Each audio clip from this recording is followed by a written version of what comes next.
Puji Tuhan, Ibu Bapak, saudara-saudara yang kasihi Tuhan. Kembali kita harus menjalankan ibadah dalam kondisi seperti ini. Tidak bertemu di gereja seperti biasanya. Dan ini sudah kali yang keempat kita harus beribadah di rumah. Tapi saya percaya, sebagaimana saya katakan di awal-awal, kalau hati kita terbuka bagi Tuhan, kalau hati kita fokus pada Tuhan, pikiran kita kerahkan pada Tuhan, maka Tuhan akan hadir di rumah kita. Rumah yang menjadi tempat kediaman kita hari ini, kita izinkan menjadi tempat kediaman Tuhan, tempat di mana kita bertemu dengan Tuhan. Saudara-saudara mungkin mendengar berbagai keluhan, atau mungkin juga membaca di media sosial tentang orang-orang yang sepertinya mulai frustrasi, atau bahkan tidak jarang kita mendengarkan keputusasaan dan mulai bertanya, kondisi ini kapan harus berakhir? Situasi ini mau sampai kapan? Saudara-saudara, orang tidak bisa memprediksi kondisi ini akan terjadi sampai kapan. Tapi di saat-saat seperti ini, yang menurut saya justru menjadi beban baru adalah ketika orang, sekelompok orang, sebagian orang merasa orang lain harus ikut bertanggung jawab untuk keberadaannya. Dengan mengatasnamakan, biarlah orang yang punya berkat lebih peduli kepada kami dalam kondisi seperti ini. Biarlah pemerintah mengucurkan sejumlah dana untuk menangani masalah ini, memberikan kami makan dan sebagainya. Saudara-saudara, kalau harapan kita seperti itu, kita akan kecewa. Karena sesungguhnya yang kita harapkan itu tidak akan mungkin bisa tercapai. Saudara bisa bayangkan bagaimana mungkin negara bisa menanggung kehidupan bangsa yang 270 juta ini. Atau saudara katakan, tetapi kan tidak semua orang perlu. Katakanlah 50% yang memerlukan. Bagaimana mungkin negara punya kemampuan untuk menanggulangi ekonomi setengah dari bangsa ini. Kadang saudara juga merasa seharusnya orang yang diberkati juga membantu orang yang sedang kesulitan. Saudara-saudara, sebenarnya pernyataan-pernyataan ini itu karena kita nggak mengerti. Saudara kalau bisa bayangkan para pengusaha masa kini, mereka pada posisi terjepit, tidak boleh memproduksi, pabrik tidak berproduksi, tapi karyawan harus tetap dibayar walaupun dirumahkan. Saudara bisa bayangkan, bagaimana mungkin kita harapkan mereka bisa menolong orang lain, sementara mereka pun sedang berjuang untuk menyelesaikan masalahnya sendiri. Dan ini yang terjadi di mana-mana, saudara. Oleh karena itu hari ini, saya ingin mengajak kita belajar dari satu kebenaran dalam Alkitab. Saya mengambil satu tema, hidup proaktif, hidup produktif. Artinya apa? Dalam kondisi sekarang ini, diperlukan sikap proaktif supaya menjadi pribadi yang produktif. Saudara mungkin bertanya, bagaimana mungkin saya bisa produktif dengan kondisi sekarang? Bisnis saya sudah harus tutup dan sebagainya. Kita akan belajar hari ini, saudara, dari Mazmur pasal 126. Saya ingin mengajak kita bahwa sesungguhnya kondisi yang kita alami tidaklah lebih buruk dari kondisi yang dialami oleh bangsa Israel. Mazmur 126 kalau kita baca dari ayat 1 dikatakan nyanyian ziarah ketika Tuhan memulihkan keadaan Sion. Keadaan kita seperti orang-orang yang bermimpi. Pada waktu itu mulut kita penuh dengan tertawa dan lidah kita dengan sorak-sorai. Pada waktu itu berkatalah orang di antara bangsa-bangsa, Tuhan telah melakukan perkara besar kepada orang-orang ini. Di ayat yang ketiga, Tuhan telah melakukan perkara besar kepada kita, maka kita bersukacita. Saudara, saya ingin ajak saudara untuk melihat ke belakang. Apa yang menjadi latar belakang dari Mazmur 126 ini? Kalau saudara melihat sejarah, ada satu masa di mana Israel atau bangsa Yahudi harus terbuang ke Babilonia dalam jangka waktu 70 tahun. Alkitab mengatakan ketika raja-raja pada masa itu, Raja Israel tidak lagi melakukan perintah Tuhan, maka Tuhan izinkan yang buruk terjadi pada mereka. Pertama, gelombang pertama adalah orang-orang hebat dibawa oleh Raja Babilonia ke pembuangan sebagai tawanan. Di masa-masa itulah kita dengar ada namanya Daniel, Sadrak, Mesak, Abednego dan sebagainya. 70 tahun lamanya mereka ada di pembuangan. 70 tahun namanya mereka ada dalam tawanan perang. Atau kalau saya coba ambil konteks masa kini, 70 tahun lamanya mereka terisolasi, keluar dari negerinya dan diisolasi di negeri orang 70 tahun. Saudara perhatikan, apakah hal yang mudah? Tidak. Saya ambil satu contoh ketika Daniel ingin beribadah saja. Itu ancamannya hukuman mati. Sadrak, Mesak, Abednego ingin beribadah saja. Ancamannya hukuman mati. Kalau masalah ekonomi kita sudah pasti tahu. Bahwa mereka sebagai orang buangan tidak akan menikmati seindah di negerinya sendiri. Tapi itu kondisi yang terjadi pada masa itu, saudara. Itu kondisi yang terjadi. Sehingga saudara, di akhir 70 tahun masa pembuangan itu ketika Babilonia dikalahkan oleh kerajaan Persia, Media Persia. Maka Raja Cyrus yang agung mengizinkan mereka kembali ke Yerusalem. Jadi sebenarnya Mazmur 126 ini menceritakan ketika mereka mulai bermimpi, memimpikan hal-hal yang indah ketika mereka nanti kembali ke Yerusalem. Di akhir masa karantina mereka, di akhir masa isolasi mereka dalam pembuangan. Nah saudara-saudara, saya coba memahami hal ini dan membandingkan kondisi kita sekarang. Kadang-kadang kita mulai berontak, kenapa kita harus dirumahkan? Banyak orang menjadikannya sebagai sebuah lelucon. Saudara-saudara, tapi ini adalah sebuah kenyataan yang kita sepertinya tidak diberikan pilihan. Kecuali memang stay at home.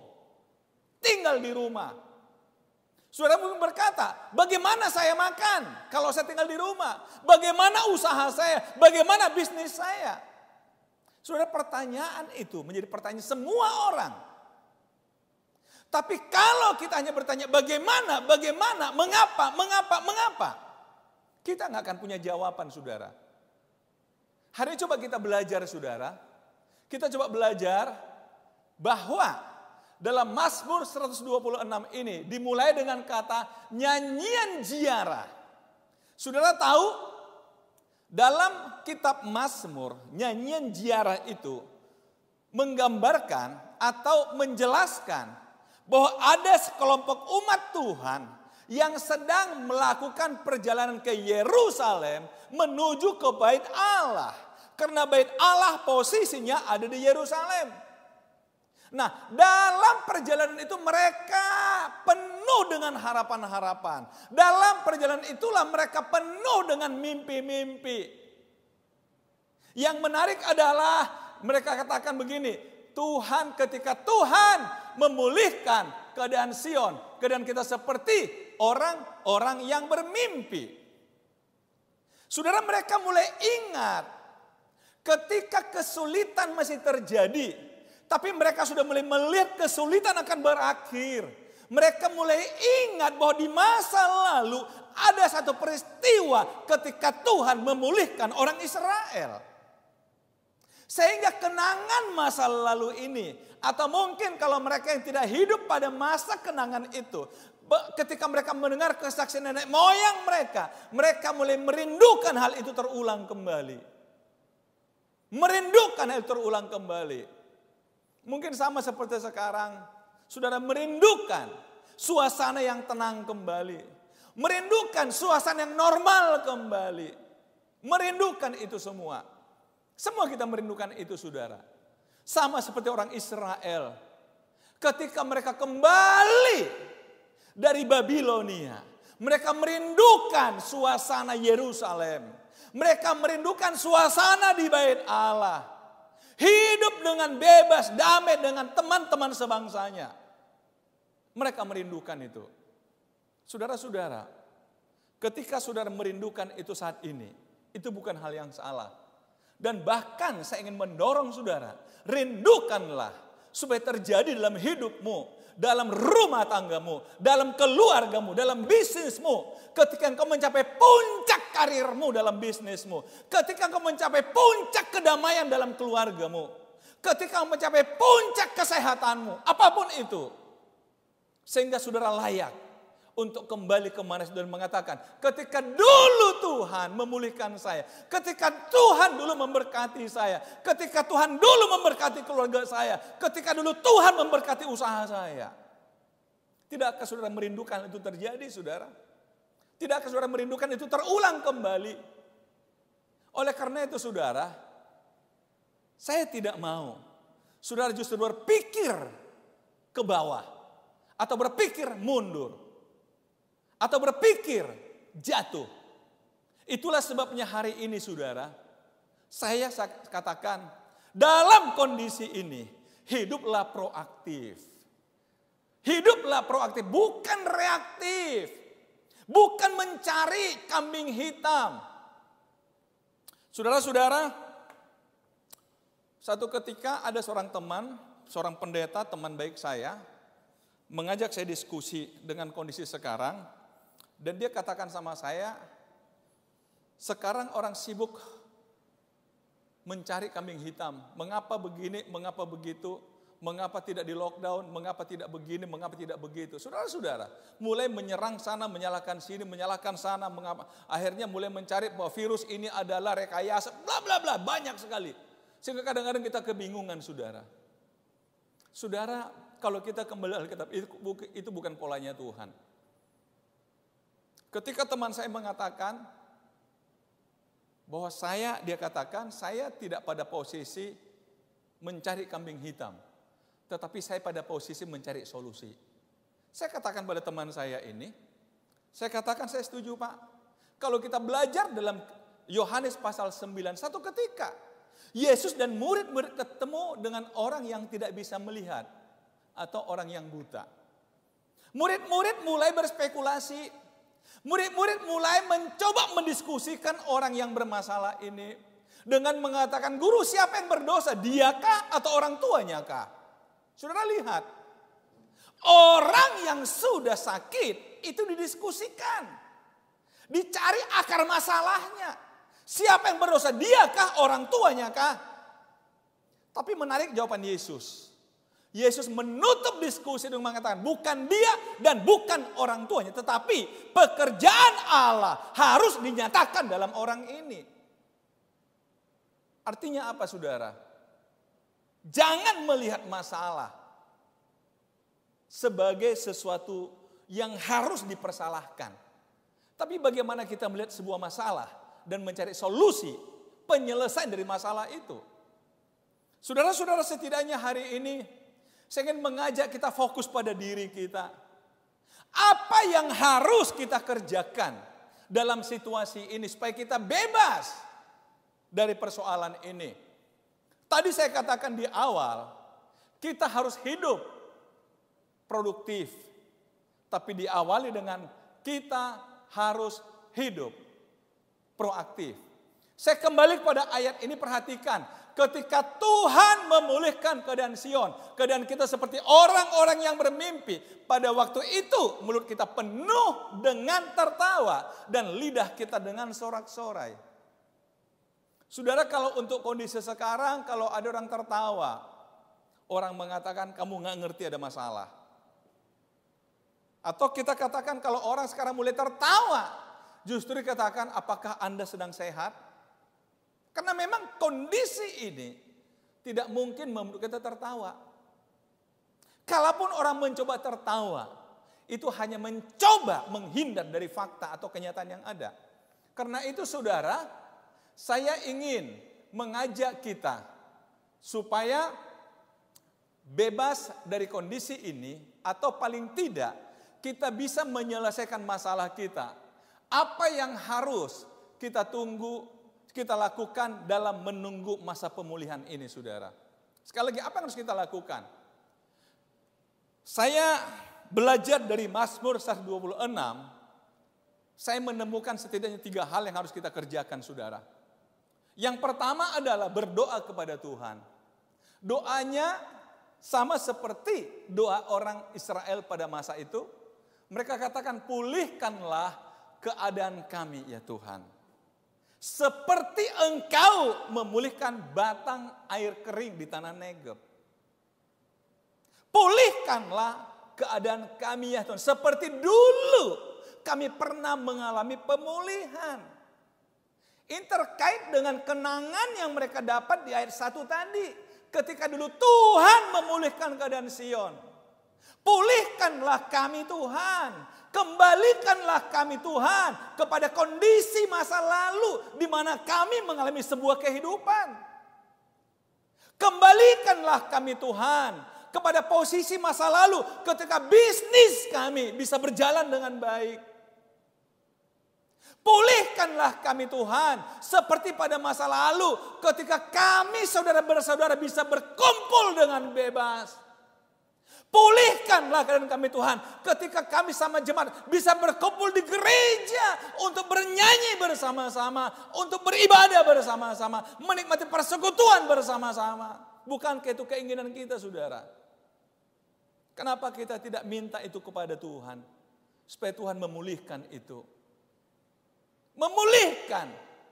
Kondisi sekarang bukanlah kondisi ideal bagi kita semua.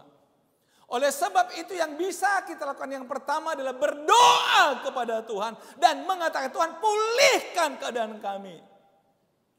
Ada satu keinginan yang kuat yang kita sampaikan kepada Tuhan.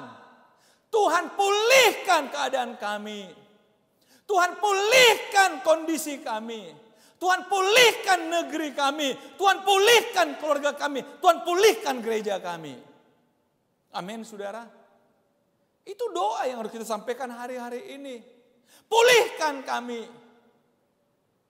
Bukan mencoba melihat di mana saudara bisa mendapat bantuan. Bukan. Tapi fokus kepada meminta, Tuhan pulihkan kami. Pulihkan kami. Saudara, itu yang pertama. Kemudian yang kedua, apa yang harus kita lakukan? Hidup proaktif. Dalam ayat 5 dan 6, saya ambil bagian A-nya saja. Lihat, orang-orang yang menabur dengan mencucurkan air mata. Ayat yang ke-6, orang-orang yang berjalan maju dengan menangis sambil menabur benih. Sudah perhatikan, kondisi masih sulit, makanya mereka sambil menabur itu mencucurkan air mata. Sambil menabur itu menangis. Tetapi yang menarik proaktif apa? Tetap menabur. Menabur. Jangan diam saudara kondisi sekarang. Lakukan sesuatu. Tabur sesuatu supaya ada yang kau tuai. Walaupun ketika engkau menabur, engkau menangis. Engkau menangis saudara. Tapi harus proaktif. Jangan diam. Dalam kondisi menunggu Tuhan memulihkan kita. Kita nggak boleh diam saudara. Kita nggak boleh diam. Harus proaktif. Berjalan maju sambil menabur. Sekali lagi, berjalan maju. Bukan diam di tempat. Tapi berjalan maju sambil menabur. Jangan pernah berharap engkau akan menuai sesuatu kalau engkau tidak berani menabur. Jangan pernah berharap engkau akan memperoleh sesuatu kalau engkau nggak buat sesuatu. Jangan pernah menggantung harap pada orang dan menunggu bantuan dari orang-orang. Saudara-saudara, apakah kita akan merendahkan diri kita? Mengatakan kita nggak punya kemampuan? Tidak. Siapapun kita harus paham bahwa saya harus menabur. Saudara, saya ingin ajak saudara bandingkan. Ini nasihat dari Raja Salomo dalam Pengkhotbah pasal 11. Bagus sekali nasihat ini masalah menabur dan menuai. Saudara-saudara lihat, dia awali dengan mengatakan pada Pengkhotbah pasal 11 ayat yang keempat. Siapa senantiasa memperhatikan angin tidak akan menabur, dan siapa senantiasa melihat awan tidak akan menuai. Artinya apa? Memang kalau kita lihat kondisi sekarang, kita akan katakan, bagaimana mungkin saya akan menabur? Kondisi sekarang begini, bisnis lagi macet, dagangan gak laku, buka toko gak ada yang datang. Akhirnya kita milih diam. Kenapa? Kita merasa ya kondisi begini ya sudah, kita pasrah aja pada keadaan. Itu sama dengan yang dikatakan oleh Salomo di sini, barang siapa senantiasa memperhatikan angin tidak akan menabur. Dan siapa senantiasa melihat awan tidak akan menuai. Bahkan waktu menuai pun kita nggak ambil waktu menuai. Kenapa? Kita kondisi begini, kondisi begini. Akhirnya apa? Waktu terbuang percuma. Saya coba ajak saudara, udah berapa lama saudara berdiam diri tidak buat apa-apa? Saudara bisa bayangkan nggak? Seandainya dalam kondisi ini saudara buat sesuatu, pasti ada yang saudara harus lakukan. Dalam ayat yang kelima, sebuah misteri di hidup ini dikatakan oleh Salomo, sebagaimana engkau tidak mengetahui jalan angin dan tulang-tulang dalam rahim seorang perempuan yang mengandung, demikian juga, perhatikan, demikian juga engkau tidak mengetahui pekerjaan Allah yang melakukan segala sesuatu. Saudara lihat, kita nggak pernah tahu pekerjaan Allah yang melakukan segala sesuatu. Tapi pertanyaan saya, kalau kita diam nggak buat sesuatu, mungkin saudara katakan, kan Tuhan yang perintahkan kamu akan diam saja, aku berperang ganti kamu. Saudara, itu konteks yang berbeda. Itu ketika orang Israel berperang dengan kerajaan tetangganya. Sehingga ketika mereka ketakutan, katakan oke, kamu diam aja, saya berperang. Tapi kondisi ini, kondisi menabur dan menuai saudara. Kita nggak pernah tahu. Itu sebab pemazmur juga mengatakan apa? Sia-sia engkau bangun pagi sampai malam, bekerja nggak ada henti. Karena Tuhan memberkati orang yang dikasihinya ketika dia sedang tidur. Artinya apa? Ada sesuatu yang kita kerjakan sepanjang hari. Dan ketika kita beristirahat, maka Tuhan memberkati yang kita kerjakan sepanjang hari. Karena itu saudara, dalam ayat yang ke-6 Salomo mengatakan dalam Pengkhotbah pasal 11 ini, taburkanlah benihmu kapan? Pagi-pagi hari, dan janganlah memberi istirahat kepada tanganmu pada petang hari. Karena engkau tidak mengetahui apakah ini atau itu yang akan berhasil, atau kedua-duanya sama baik. Saya coba memahami ini saudara. Kalimat ini, taburkanlah benihmu pagi-pagi hari, dan janganlah memberi istirahat pada tanganmu pada petang hari, karena engkau tidak mengetahui apakah ini atau itu. Tahu artinya ini atau itu? Berarti ini sama dengan dalam ketidakmengertian kita membaca musim. Harus menabur. Menabur A, menabur B, menabur C. Karena kita nggak tahu apakah yang ini atau yang ini atau yang itu yang berhasil. Atau semua akan berhasil. Saudara, kadang-kadang saya mau coba membaca di medsos saudara, pengusaha-pengusaha hebat pun sekarang, mereka mencoba banting setir dengan mencoba menjual barang-barang yang mungkin nilainya hanya puluhan ribu. Padahal mereka orang punya harta triliunan. Kenapa saudara?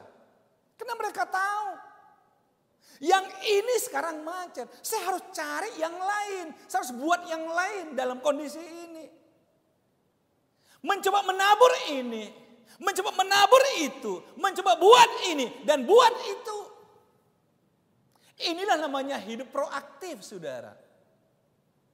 Kondisi ini tidak boleh mengisolasi saudara secara pemikiran. Nggak boleh, saudara. Harus tetap proaktif. Saya bisa buat apa? Saya bisa buat apa? Kalau selama ini barangkali saudara bekerja dengan melibatkan banyak orang. Tapi dengan situasi sekarang mungkin hanya bisa melibatkan 1-2 orang. Berarti saudara harus mendesain sebuah usaha yang cocok mempekerjakan 1-2 orang. Betul? Saudara-saudara, tabur. Jangan biarkan tanganmu berhenti. Jangan biarkan engkau berdiam diri saja di rumah. Tabur. Hiduplah proaktif. Yang pertama tadi, berdoa kepada Tuhan, pulihkan keadaan kami Tuhan. Dan yang kedua, hidup proaktif. Lakukan suatu menabur. Walaupun dengan mencucurkan air mata. Walaupun harus dengan menangis. Saudara-saudara, mungkin saudara dalam kondisi sekarang harus mengerjakan sesuatu yang sebelumnya engkau tidak kerjakan. Saya juga mendengar beberapa orang yang selama ini punya banyak pembantu. Dia harus merumahkan pembantunya. Karena situasi yang ada. Karena pandemi yang ada. Sehingga orang yang tadi sudah lama tidak pegang sapu harus kembali pegang sapu. Orang yang tadinya tidak lagi turun atau masuk dapur memasak. Sekarang mulai ikut memasak. Ini kondisi yang berbeda. Orang yang tadinya masuk kantor rapi perintah orang sekarang gak bisa lagi. Tapi apakah kita harus menyerah? Saudara, tidak. Hidup harus tetap berjalan. Hidup proaktif. Ketika engkau merasa bisnismu sudah tertutup, tentu engkau harus berpikir, apa yang harus kulakukan di masa sekarang. Saya sangat percaya orang-orang yang proaktif pada masa kini justru mendapat keuntungan di kondisi sekarang ini. Karena itu saudara, hidup proaktif. Dan hidup proaktif akan terkait dengan ayat atau bagian yang ketiga, yaitu hidup produktif yang disebut dalam ayat 5 dan 6 bagian B. Akan menuai dengan sorak-sorai. Atau dikatakan ayat yang pasti pulang dengan sorak-sorai sambil membawa berkas-berkasnya. Saudara-saudara, ini istilah pertanian. Istilah pertanian, kalau saudara tahu, saya tidak banyak tahu masalah pertanian. Tetapi saudara, saya ambil satu contoh. Ketika orang bertani menanam padi. Pertama-tama dia coba babat dulu sawah dia. Dari lalang-lalang atau rumput-rumput. Setelah dibabat, kemudian dia akan bajak lahan itu. Setelah itu saudara, dihancurin. Kemudian dia mulai bersemai, dia mulai tanam. Berapa lama dia harus melakukan itu saudara? Berkeluh kesah melakukan itu semua. Baru akhirnya dia mulai menanam. Kemudian ketika mulai tumbuh ada lalang lagi. Dia bersihkan lagi rumput itu. Sampai akhirnya mulai keluar bulir-bulir dan berbuah. Ada musuh yang lain. Tikus dan juga burung. Dia harus berjuang lagi menjaga dari hama.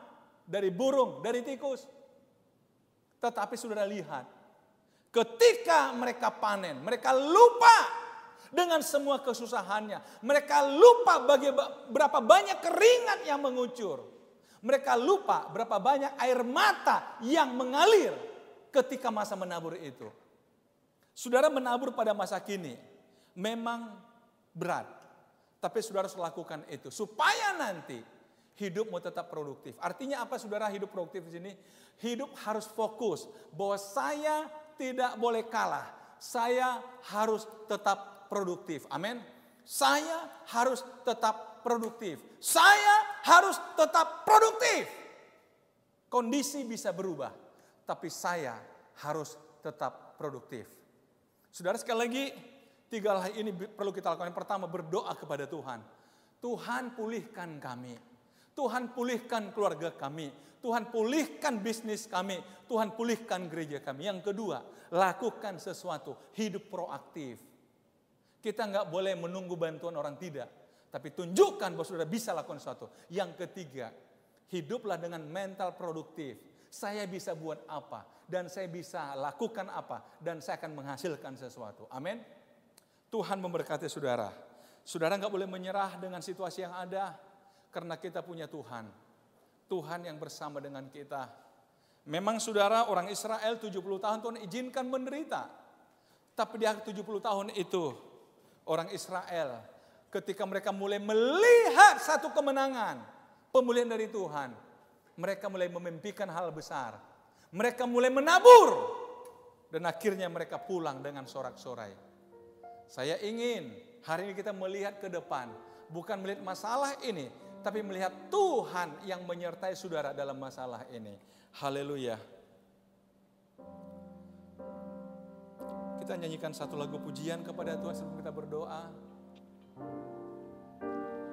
Dalam segala perkara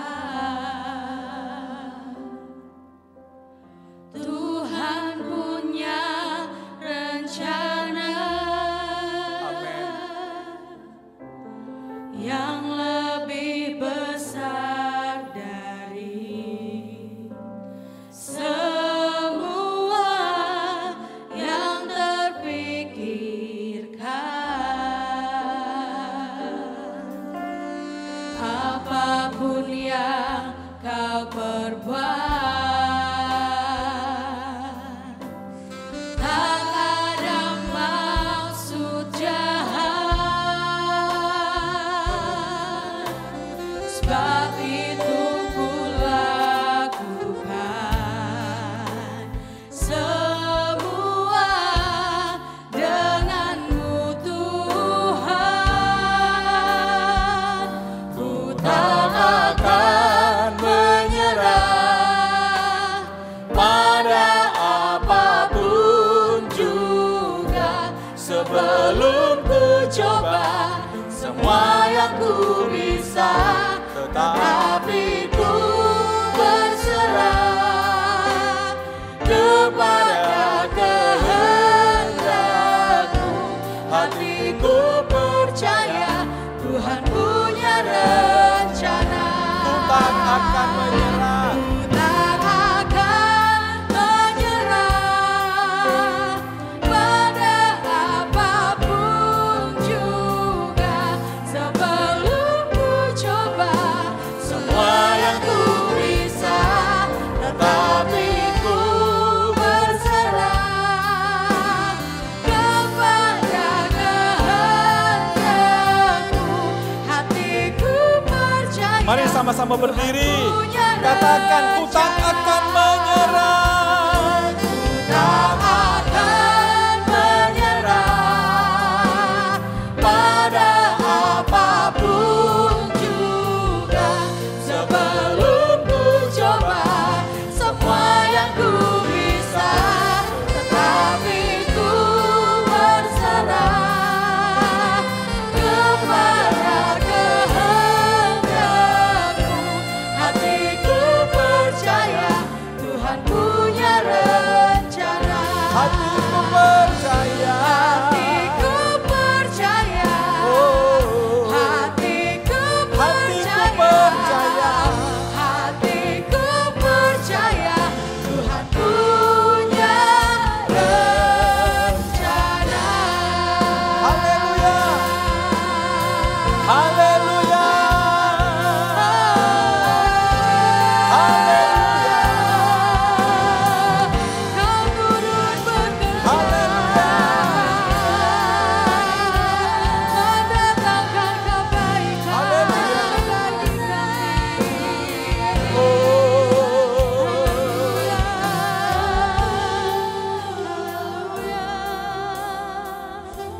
Bapak, setiap orang pernah mengalami masa sukar dalam hidupnya. Umat pilihanmu Israel juga berulang kali mengalami masa sukar dalam perjalanan mereka. Tapi satu hal yang kami belajar hari ini, bahwa Tuhan mengizinkan semua terjadi. Yang pada akhirnya Tuhan menyelesaikan segalanya. Kami tidak perlu ragu kepada Tuhan. Karena kami percaya Tuhan sedang memperhatikan kami.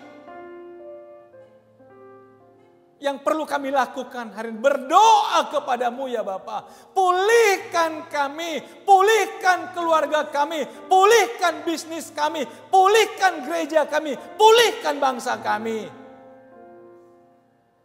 Kami akan hidup proaktif, melakukan apa yang bisa kami lakukan, mengerjakan apa yang kami bisa kerjakan, terus menabur, dan menabur ya Bapa, dengan apa yang kami bisa. Kami tidak mau menyerah ya Bapa, sampai akhirnya pemulihan itu terjadi dan kami bersorak-sorai. Bapa, hamba berdoa hari buat jemaat-Mu, berkati jemaat-Mu ya Tuhan. Berkati mereka, jangan bolehkan mereka menyerah dengan situasi yang ada. Tapi mereka boleh belajar dari kebenaran-Mu hari ini. Kami ingin bangun, kami ingin bangkit. Kami tidak mau membiarkan tangan kami diam. Tapi kami terus bekerja dan bekerja. Pulihkan juga gereja kami Bapak. Kami merindukan bisa beribadah seperti semula. Di tempat ini bersama dengan jemaat Tuhan kami bersorak-sorai memuji Allah. Menyembah Allah. Mendengarkan firman dan bersekutu satu dengan yang lain. Pulihkanlah bangsa kami ya Tuhan. Berikan hikmat bagi para pemimpin kami untuk menyelesaikan situasi ini. Terima kasih Bapak, terima kasih ya Tuhan. Kalau sebentar kami akhiri ibadah kami, tapi kami percaya Tuhan akan bersama dengan kami. Jagai, lindungi kami, sisi rumah kami dan kaum keluarga kami. Bahkan usaha kami, bisnis kami, pekerjaan kami, semua juga diberkati Tuhan. Terima kasih Bapa. Kami akhiri ibadah dengan bersyukur kepada Bapa dalam nama Tuhan Yesus Kristus. Jemaat Tuhan, mari buka hatimu, arahkanlah kepada Tuhan dan terimalah berkat Tuhan. Karena Tuhan memberkati engkau berlimpah-limpah. Karena Tuhan memperluas wilayahmu. Dan tangan Tuhan yang kuat melepaskan engkau dari segala yang jahat. Sakit penyakit dijauhkan daripadamu. Turunlah berkat damai sejahtera dari Allah Bapa. Kasih karunia dari Yesus Kristus Tuhan. Penghiburan, kekuatan, pertolongan Roh Kudus. Menyertai engkau hari ini, besok sampai selamanya. Dalam nama Tuhan Yesus Kristus. Haleluya. Sama-sama katakan amin. Puji Tuhan, selamat hari Minggu. Tuhan Yesus memberkati kita.